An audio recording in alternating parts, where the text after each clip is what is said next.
नमस्कार। अक्सर होता है ना कि इतिहास की तारीखें बस याद ही नहीं रहती। आज हम एक कमाल का सफर करने वाले हैं। हम महात्मा गांधी की जिंदगी की सबसे जरूरी तारीखों को ऐसी कहानियों में बदल देंगे जो फिर कभी दिमाग से निकलेंगी ही नहीं। हाँ, ज्यादातर लोगों के साथ यही होता है। मतलब इतिहास की तारीखें ये सिर्फ नंबर्स की एक बोरिंग सी लिस्ट लगती हैं। याद करना मुश्किल, भूलना उतना ही आसान, है ना। मतलब पूरी कहानी तो समझ आ जाती है, पर जब बात डेट्स की आती है बस वही मामला गड़बड़ हो जाता है, खासकर एग्जाम के टाइम। लेकिन सोचिए, क्या हो अगर हम इन बोरिंग तारीखों को मजेदार कहानियों में बदल दें। आज हम एक ऐसी ही अनोखी मेमोरी ट्रिक, एक मेमोरी कोड का इस्तेमाल करेंगे और इसके बाद गांधी जी से जुड़ी सारी जरूरी तारीखें यकीन मानिए हमेशा के लिए याद हो जाएंगी। तो चलिए शुरू करते हैं। हमारी कहानी का पहला पड़ाव है गांधी जी की शुरुआती यात्रा, उनके दक्षिण अफ्रीका के दिनों से लेकर भारत लौटने तक का सफर। हमारी लिस्ट की पहली तारीख है 1893। ये वो साल है जब गांधी जी दक्षिण अफ्रीका गए थे। अब इसे याद कैसे रखें? बहुत सिंपल है। बस इतना सोचिए कि उन्हें अफ्रीका जाने के लिए समंदर तैरकर पार करना पड़ा। तैरकर सुनने में कैसा लगता है? 93 है ना।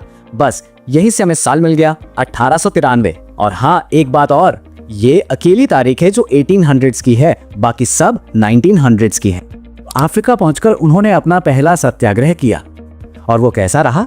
अरे वो बहुत अच्छे से कामयाब हुआ और इसी कामयाबी ने उन्हें दुनिया में एक पहचान दी। अब इस अच्छे से पर ध्यान दीजिए, इसमें 6 की आवाज आ रही है। अच्छे 6। तो साल क्या हुआ? 1906। बिल्कुल सिंपल। अच्छा, जाने में तो उन्हें तैरकर जाना पड़ा, पर उनकी वापसी वो तो एकदम तूफानी थी। जरा सोचिए, गांधी जी ने अफ्रीका से भारत का इतना लंबा सफर सिर्फ 15 दिनों में तय कर लिया। अंग्रेज उनकी स्पीड से इतने इंप्रेस हुए कि उन्होंने आते ही गांधी जी को कैसर-ए-हिंद का अवार्ड दे दिया। तो 15 दिन का सफर और साल भी 1915, दोनों चीजें एक साथ याद हो। अब 1915 में भारत वापस आकर गांधी जी रुके नहीं, उन्होंने फौरन काम शुरू कर दिया और ठीक अगले ही साल मतलब 1916 में उन्होंने साबरमती आश्रम की स्थापना की। ये तो आसान है क्योंकि ये 1915 के एकदम बाद आता है।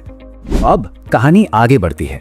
हम उस दौर में पहुंच रहे हैं जहां गांधी जी भारत में एक बड़े राष्ट्रीय नेता बनकर उभरे और एक के बाद एक कई बड़े आंदोलनों को लीड किया। और यहां आता है चंपारण सत्याग्रह, भारत की धरती पर गांधी जी का पहला बड़ा आंदोलन। इसको याद रखने का कोड खुद सत्याग्रह शब्द में ही छिपा है। ये शब्द शुरू होता है सत्य से, और सत्य सुनने में कैसा लगता है? बिल्कुल 17 जैसा। सत्य 17। तो चंपारण सत्याग्रह कब हुआ? 1917 में। इसके बाद अगला आंदोलन था अहमदाबाद के मिल मजदूरों के लिए। अब एक सिंपल सा सवाल है, कानून के हिसाब से काम करने की यानी मजदूरी करने की मिनिमम उम्र क्या होती है? सही सोचा, 18 साल। बस यहीं से हमें साल मिल गया 1918, अहमदाबाद मिल मजदूर आंदोलन।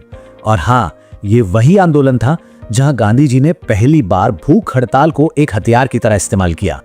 फिर आया साल 1919, जब सारे भारतीय अंग्रेजों के खिलाफ हो गए। और इसी खिलाफत आंदोलन को याद रखने का तरीका भी बड़ा मजेदार है। सोचिए, 2 टीमें एक दूसरे के खिलाफ खड़ी हैं, बिल्कुल बराबर की। एक टीम में 19 लोग तो दूसरी में भी 19, मतलब 19 बनाम 19। तो साल क्या बना? 1919। इतने सब के बाद भी जब अंग्रेजों पर कोई असर नहीं हुआ तो गांधी जी ने फैसला किया और कहा, बस अब और नहीं, अब हम आपका कोई सहयोग नहीं करेंगे। ये जो शब्द है ना, बस, जरा ध्यान से सुनिए। बस 20 मिलती जुलती आवाज है ना। बस इसी से याद रहेगा असहयोग आंदोलन का साल 1920। चलिए अब कहानी के अगले पड़ाव पर चलते हैं। ये वो दौर था जब आजादी की लड़ाई में बड़े बड़े समझौते हुए, बातचीत हुई और कुछ ऐसे विरोध प्रदर्शन हुए जिन्हें आज भी याद किया जाता है। जब गांधी जी ने कांग्रेस की कमान संभाली, प्रेसिडेंट बने, तो उन्होंने लड़ाई को एक नया जोश दिया। उनका इरादा साफ था कि अब अंग्रेजों से लड़ाई 24 घंटे चलेगी, 24 आवर्स। और इसी 24 आवर्स से हमें याद रहता है वो साल 1924। अब बात करते हैं ऐतिहासिक दांडी मार्च की। इसका लेना देना किससे था? नमक से। तो चलिए याद रखने के लिए मान लेते हैं कि उस जमाने में 1 किलो नमक की कीमत थी 30 रुपए। बस इसी 30 से हमें साल मिल गया 1930। और एक और जरूरी बात, दांडी मार्च के साथ ही सविनय अवज्ञा आंदोलन भी शुरू हुआ था। मतलब दोनों का साल एक ही है, 1930।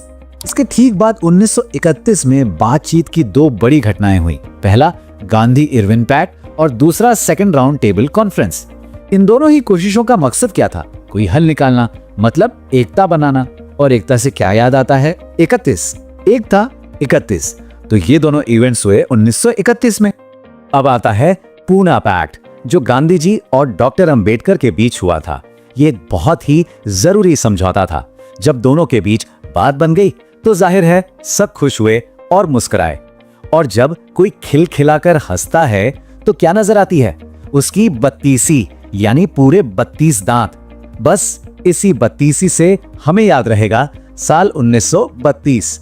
और इसी साल हरिजन संघ की भी स्थापना हुई थी। तो दोनों का साल 1932। और फिर आया आजादी की लड़ाई का वो सबसे बड़ा मोड़, भारत छोड़ो आंदोलन। गांधी जी ने एक बहुत ही पावरफुल बयान जारी किया, करो या मरो।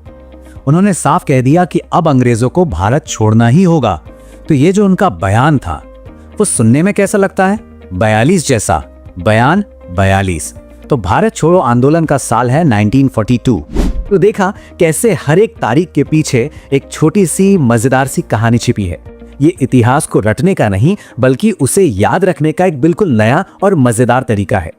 चलिए एक बार फटाफट से रिकैप करते हैं। 1915 भारत वापसी, 15 दिन की यात्रा। 1920 गांधी जी ने कहा बस। 1930 नमक की कीमत 30 रुपए। और 1942 गांधी जी का वो दमदार बयान। देखा अब ये तारीखें कितनी आसान लग रही हैं? तो असल बात यह है कि इतिहास सीखना सिर्फ डेट्स और फैक्ट्स को रटना नहीं है, बल्कि ये उन तारीखों के पीछे छिपी कहानियों को अनलॉक करने जैसा है। जब हम ऐसा करते हैं तो सीखना एक मजेदार और क्रिएटिव काम बन जाता है।